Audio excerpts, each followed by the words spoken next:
आज हम बनाने जा रहे हैं सर्दी जुकाम के लिए घरेलू नुस्खा।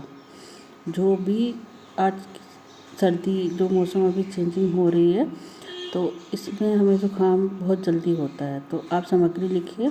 2 तेज़पत्ता, घर का हल्दी है पिसा हुआ, अगर हरी भी मिल जाती है तो अच्छा है। काली मिर्च है 10 से 15, लौंग है 6 से 7, दालचीनी है, काला नमक है, गुड़ या शक्कर आपके पास है। गुड़ अगर पुराना होगा तो बहुत अच्छा होगा।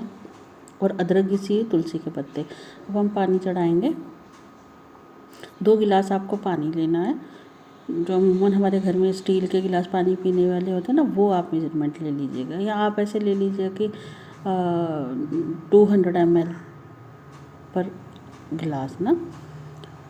तो उसके बाद हम दूसरा गिलास भी पानी इसमें डालेंगे। ये इतना अच्छा काढ़ा होता है, आप चाहें तो छोटे बच्चों को 2 चम्मच पिला दीजिए। ये काढ़ा आपको सारा एक ही टाइम पे नहीं पीना है, वो आपको 3 टाइम पीना है, दिन में थोड़ा थोड़ा करके, लेकिन आप इसको गर्म ही पीजिएगा। लौंग, दालचीनी, तुलसी के पत्ते और काले मिर्च को मैंने अच्छे से कूट लिया था, उनको मैंने सबको पहले डाल दिया है। अब जो बचे हुए बाकी मसाले हैं, हल्दी, अदरक घिसी हुई, तेज़पत्ता, गुड़ और वो नमक, अब हम ये डालेंगे। हल्दी अगर आपको कच्ची भी कहीं से मिलती है तो वो थोड़ा सा आप लेके उसको कद्दूकस करके भी डाल सकते हैं।